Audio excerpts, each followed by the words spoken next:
Boa tarde a todos. Eu queria agradecer a oportunidade que a gente tem de mostrar um pouco do nosso trabalho, tá? A gente vai... É pouco tempo, eu vou tentar falar um pouco rápido e, se alguém tiver alguma dúvida, eu vou deixar o meu e-mail para a gente poder entrar em contato depois. Na realidade, eu mudei um pouco o nome da aula, porque eu acho que a dor ela é a que cabe realmente a abordagem multidisciplinar, né?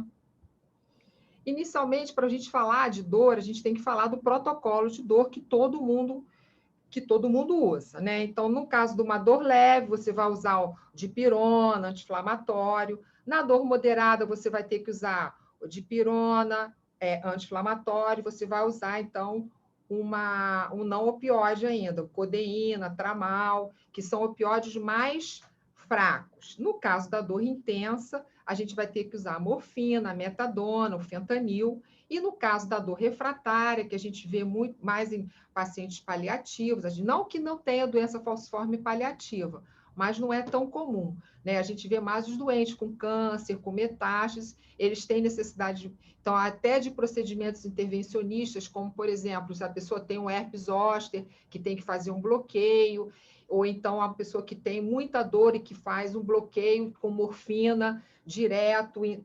RAC. Então, esses são os tipos de dores que a gente vai... Infelizmente, a gente vai encontrar todos esses tipos de dores na doença falciforme.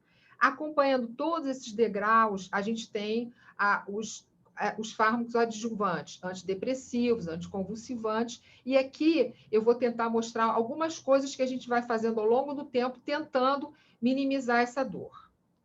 Aqui, rapidamente, a fisiopatologia da dor na doença falciforme, lembrando que a gente tem uma isquemia, um dano tecidual, causado pela obstrução dessa hemácia que está afoiçada. Então, a gente tem uma isquemia, dano tecidual. Ali naquele lugar não vai chegar mais não vai chegar mais sangue que está nutrindo aquele tecido, você tem uma isquemia, aí você tem uma transdução, que é uma transformação da forma de uma energia química, mecânica ou térmica no impulso eletroquímico. A transmissão, que é o impulso elétrico, são enviadas às células nervosas, onde a sensação de dor é gerada, a modulação, que é essa modificação da transmissão, e a percepção. E aí caiu na coisa mais difícil, que a gente está tratando de alguma coisa que você não tem como saber. Sente mais dor do que você, então cada um tem um jeitinho de sentir dor. Então, como você vai fazer essa métrica, né, desse paciente? E aí, então, surgiu o quinto sinal vital, que a Elvira a gente fez várias campanhas quando começou, lá para 2013, 13, 14. Então, a gente tenta mostrar ao paciente como é que está a sua dor. E, em cima dessa dor, a gente tenta fazer uma métrica. É uma dor média, uma dor moderada, é uma dor muito forte, entre 8, 9 e 10, e a gente vai ter que fazer um opioide forte, ou é uma dor fraca, que você vai fazer só uma dipirona, um anti-inflamatório, e tentar ver se você consegue resolver a dor do doente. Então, é importante colocar na evolução médica, para o outro médico ver como esse paciente está evoluindo, se tem necessidade de colocar mais alguma medicação. Bom, aí os tipos de dor. Infelizmente, na doença falciforme, a gente vai ter todos esses tipos de dor. Somática, que é a dor óssea por vasoclusão, muito bem explicada pela doutora Clarice na palestra anterior. A visceral, que a gente vai ver na sinotorácica aguda, que é a pneumonia na doença falciforme. E a neuropática, que você tem, às vezes, sensação de queimação, às vezes a gente até associa a gabapentina, que é usada nessas dores neuropáticas, ou a mitril. Bom, aí a gente tem um cenário bem complicado, porque você tem uma dor aguda, uma dor que pode ser aguda, que pode ser crônica, que pode ser subaguda. No caso da doença falciforme, a gente tem todo esse cenário. Em cada 100 internações de pacientes com doença falciforme, 90 são devido à dor aguda, o que obriga a gente ter uma eficiência no tratamento dessa dor.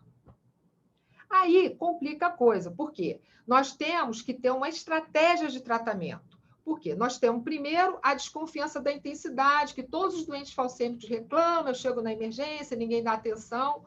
um tratamento, às vezes, inadequado, ou o medo da dependência química, de você começar uma morfina, se você começar uma metadona, e aí você causar essa dependência, né? Em pacientes que também já têm uma sensibilidade para isso. Então, essa estratégia médica, colocada também pelo farmacêutico Rodrigo Gabeto, que já vê vários pacientes com dependência química em relação à morfina. Então, isso também é uma coisa muito complicada e tem que ser muito bem avaliado, e a gente tem que ter um pouco de mão, e às vezes a gente até perde a mão, porque realmente o doente fica viciado em morfina, e aí a coisa fica mais complicada.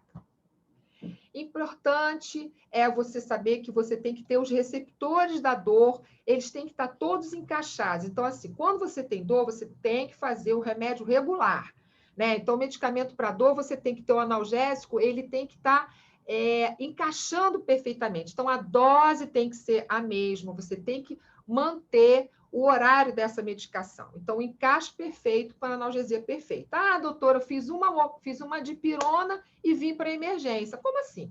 Ele tem dipirona, ele tem um anti-inflamatório, que trata uma dor até dor moderada, e se piorar, aí ele tem codeína, que ele chega a dor moderada, e se ele tiver com uma dor intensa, aí sim, justifica ele vir para a emergência.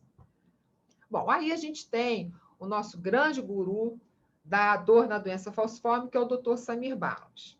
E aí ele fez esse gráfico que eu quero colocar a importância que, quando você tem uma dor, a sua dor vai durar de 7 a 10 dias.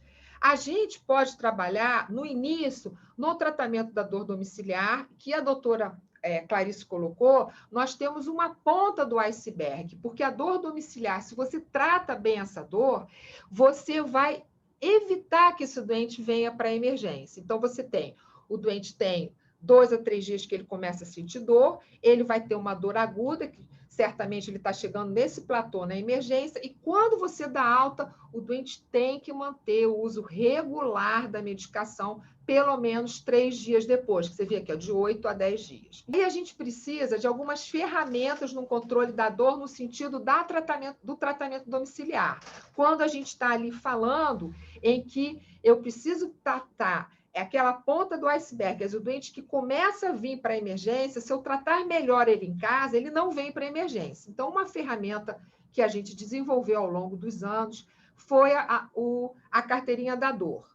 E aí, isso também abre o doente para ele ser atendido em qualquer emergência geral. Vai dizer qual é o esquema da dor domiciliar, na emergência, se ele pode ou não usar anti-inflamatório, porque os doentes eles têm problemas renais e não podem usar anti-inflamatório. Hoje mesmo eu peguei um rapaz com plaqueta baixa por causa do uso da hidroxureia. Eu falei, você não pode usar anti-inflamatório. Você tem que avisar, olha, eu não posso usar anti-inflamatório, porque eu estou usando hidroxureia e eu estou com esse problema que vai passar. A gente suspendeu e tal, ou diminuiu dose, mas não é uma coisa que... É importante vocês terem essa noção. Se usa alguma medicação adjuvante, se está com outros profissionais, como nefrologista, cardiologista, e aí você já dá uma dica para o colega que está lá, qual é o tipo de tratamento. E na emergência, o que ele costuma fazer? Se tem alergia ou não, data, e aqui também a gente acrescentou a oximetria basal e acrescentamos também o hematócrito basal, porque às vezes o cara chega saturando a 90, até como nessa época de pandemia, está saturando 90. Mas esse é o basal dele. Então, tem que tomar cuidado agora em época de Covid, de saber se o doente sabe a saturação dele basal, porque às vezes a gente fica estressado e é o basal do doente. Bom, aí, ainda nesse processo de educação colocado pela Elvira, a gente pensou, como a gente vai orientar esse doente para ele não vir para a emergência? E aí a gente tem que começar essa orientação com ele mais novo, que aí ele, pelo menos, na clínica de transição, a primeira consulta que a gente desenvolveu foi a transmissão genética e a segunda foi o tratamento da dor domiciliar. Então, aqui vocês veem uma provinha que eles fazem com grau de dor, né, usando a métrica da dor, a escala analógica da dor, e como ele tem que fazer analgesia, e dois casos, um com uma dor moderada, uma dor grave, uma dor mais intensa, e ele sabendo. Aqui são bolsinhas de água quente que a gente conseguiu também por doação, para usar no caso da dor local. Bom, outra coisa importante para educar o doente é o uso da mídia digital. A mídia digital, a gente tem condição de colocar tudo que a gente está fazendo, quais são os projetos, e a gente tem condição de educar principalmente as pessoas mais jovens, que são as que estão com o celular na mão.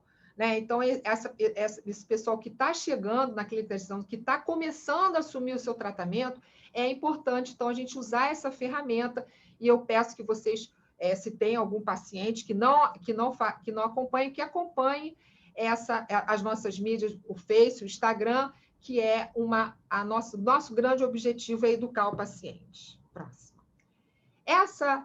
Por exemplo, muitas pessoas usam hidroxiureia, graças a Deus, até bem colocado pela doutora Clarice, o porquê do uso da hidreia. Eu faço ambulatório de hidreia desde 2013, eu tenho mais de 300 doentes fazendo hidroxiureia, e é um grande boom na doença falciforme, de melhora de qualidade de vida, de eles não morrerem tanto. E é importante, no caso da dor aguda, tomar a medicação.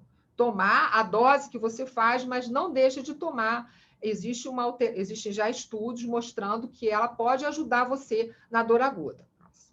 Outro slide que nunca mais saiu da minha cabeça, que foi quando eu fiz o meu curso de medicina paliativa e dor no Fundão, um anestesista deu a aula e ele mostrou esse slide e ele falou: não se usa anti-inflamatório na emergência SOS. Se o cara está com dor, a medicação tem que ser regular para poder você ter todos os encaixezinhos desses receptores MUNX. É uma coisa complicada, eu não quis colocar nessa aula, para você ter esse encaixe perfeito para você dor. E ele colocou uma coisa que eu nunca mais me esqueci. Ele era anestesista, ele falou: poxa, você opera o cara sai no pós-operatório, é lógico que o cara vai sentir dor. Aí o cara bota SOS, quer dizer, o cara faz o doente sentir dor, para ele poder chamar a enfermeira e sentir dor, para dar o remédio de dor. Então, saiu da cirurgia, já bota o doente com uma analgesia regular. E aí, isso aí é uma até cópia dele, que eu coloquei, que é: não se usa SOS. Aqui é o protocolo, rapidamente, eu não vou falar de medicação, porque abre um leque muito grande, o que a gente usa de pirona, cetorolax, o que a gente tem de anti-inflamatório, a gente procura fazer um anti-inflamatório venoso, porque o doente está internado, e a gente precisa de uma eficácia grande de tratamento. A codeína ultramal é o nosso grande, e a morfina, que a gente faz uma dose única e usa a dose oral. Na criança, a mesma coisa. Aqui, por que teve esse tratamento?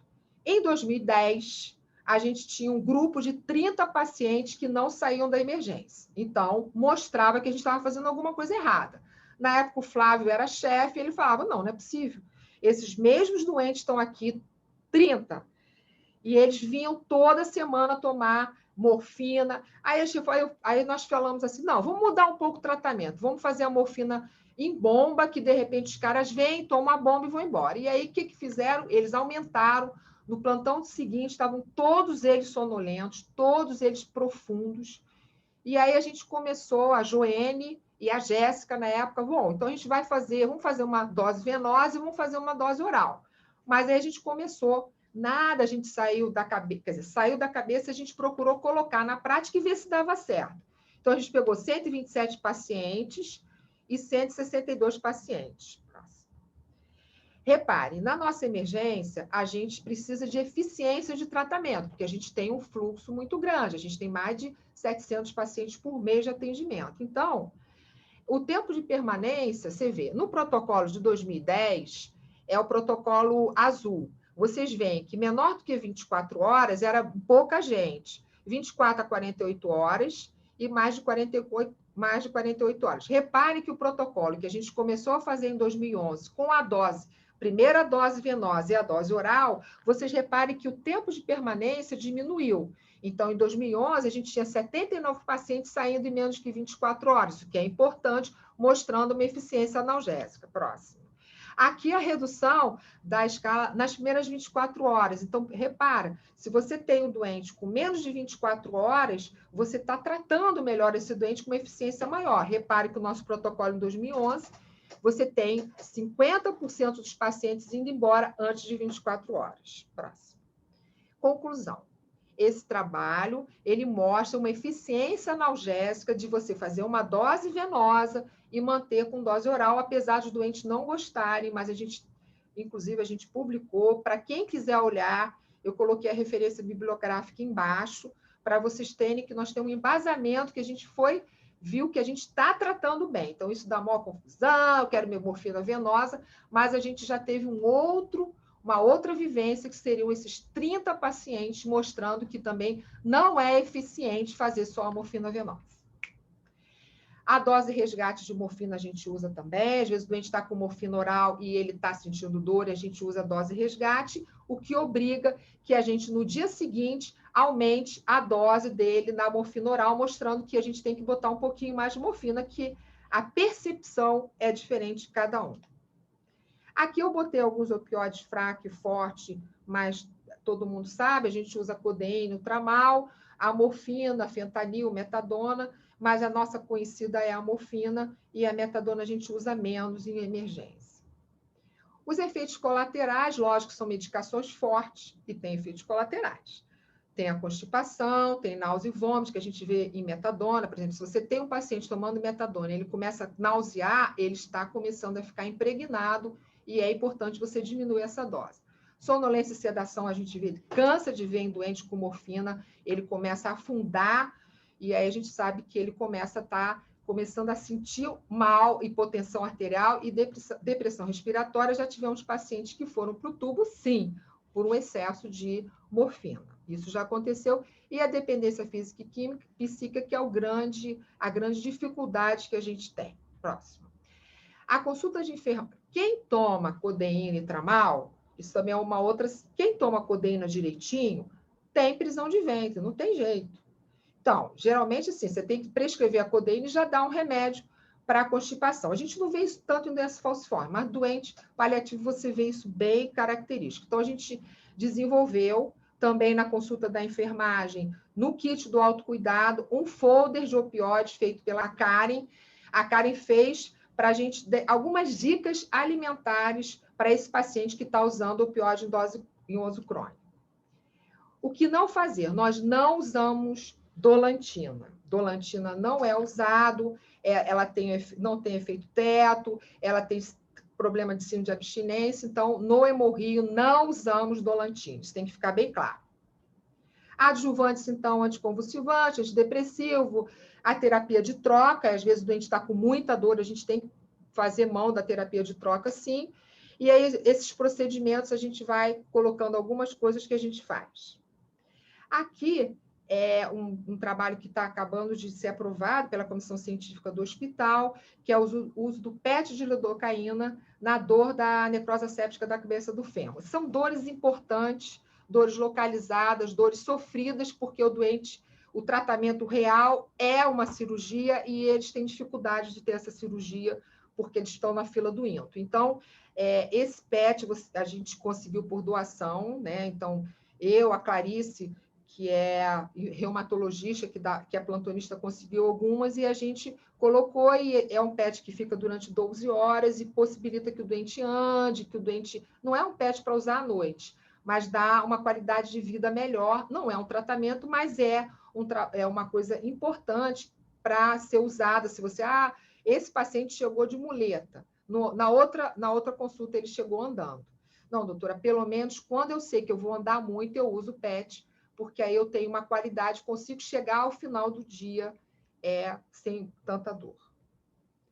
Outra coisa importante, tentando novamente nessa dor da necrose séptica, é o uso do laser, que aqui deve ter alguns fisioterapeutas na sala, e aí é importante que o laser ele é mais profundo, tem um trabalho anti-inflamatório, a gente tem alguns pacientes já, nós temos 10 pacientes que estão fazendo laser, tem pacientes que estão fazendo laser fora daqui, porque a fisioterapia é uma coisa que tem que vir muito, né? Você tem que ter muito condição, tem que ter passagem, tem que ter outras coisas que às vezes o nosso doente não tem, então às vezes consegue uma fisioterapia ou na Estácio, em alguns lugares, e estão se beneficiando dessa dor, que é uma dor triste, porque é uma dor de desgaste ósseo e é uma dor que o grande tratamento é a cirurgia. Outra dor localizada é uma dor que a gente tenta dar quando a gente dá a bolsinha térmica no tratamento da dor domiciliar na consulta da enfermagem, se a gente tiver doação, então, a dor localizada, o cara colocar calor. Então, a gente tem o infravermelho, sempre, nesse momento, tem que tomar cuidado para não queimar a pele. E aí, a fisioterapia dá. Aqui é o PET de lidocaína no tratamento aí, numa outra dor triste também, que é uma dor da úlcera de perna, em que você tem uma úlcera que é de anos, e a gente resolveu pegar esse PET, colocar em volta da úlcera. Deu super certo, mas o grande problema desse PET de lidocaína é que ele é muito caro. Ele tem uma duração, você coloca 12 horas, você depois tem que tirar, tem que mudar, e é como você tem uma liberação de um anestésico, você pega receptores de dor, de pele, e aí você tem uma ótima analgesia, mas é caro. A acupuntura da úlcera de perna, a gente tem a doutora Carmen, a gente tem a doutora Josélia, que são pessoas especiais, e aí ajudo também, tem alguns pacientes que usam a acupuntura para tratar a dor da úlcera de perna. Não são poucos, não, doutora, eu não quero, tenho medo de agulha, mas quem gosta e que se dá com esse tipo de terapia, a gente também tem visto algumas melhoras. Aqui é o projeto Colorir, ele foi já aprovado pela comissão científica, é um projeto bem interessante. Na realidade, por exemplo, a primeira paciente é uma paciente que tem necrose séptica da cabeça do fêmur, grave, bilateral, ela fez uma fístula, ela anda de andador, ela quase fica o dia todo, ela não consegue andar, ela tem uma dor crônica, então o Colorir foi para ela uma grande distração. Essa outra paciente tem um AVC de repetição e quase não anda, também o Colorir. E essa paciente é uma paciente da oficina da memória da Márcia e também se beneficiou com poucas coisas, mas que dão uma qualidade de momento de distração da dor. Aqui eu não posso deixar de falar que nós estamos numa estrutura em que você tem paciente na emergência e nós temos pacientes internados. Eles chegam, se a gente não for eficiente ou a dor for demais, eles vão ser internados. E aí a gente tem duas pessoas importantes que não estão nesse evento, mas que tem que ser lembrada, que é a doutora Carolina Brandt, a doutora Ana Lúcia, que são pessoas que veem os pacientes internados. Lógico que todos os hematologistas veem de doença falciforme, todos os hematologistas fazem ambulatório de doença falciforme, mas lógico que tem alguns, um ou outro, que vai ficar com uma quantidade maior, e aí eu tenho que destacar a Carolina, que além de ver o doente internado, ela faz 2 turnos de ambulatório, e é importante na assistência da doença falciforme. E os outros pediatras, a gente teve a Thaís Marcos, que deu aula da consulta, e os outros pediatras, o Fernando e o Isaac, que também são importantes na chegada nesses pacientes que estão chegando nesses bebês. Aqui eu quero, o pessoal do Centro de Estudos, eu quero fazer um agradecimento à chefe doutora Simone, que ajudou toda a organização, a Vivian, que é a nossa apresentadora, o Milton e o Fulvio, que estão todos no controle digital. Nós estamos, quer dizer, a gente vê que a doutora Simone, ela mostrou uma evolução. Ela montou esse estúdio, nós estamos inaugurando o estúdio com esse evento, e toda uma aparelhagem nova que ela conseguiu por doação. Então, a gente vê que também o Centro de Estudos está correndo nessa pandemia e também está se trazendo ferramentas para a gente estar aqui com vocês, falando, sem todos os problemas que a gente também teve nas nossas lives, de barulho, de tudo. Então, a gente está tentando cada vez, a gente tem que agradecer, porque atrás disso aqui tem eles fazendo a gente acontecer.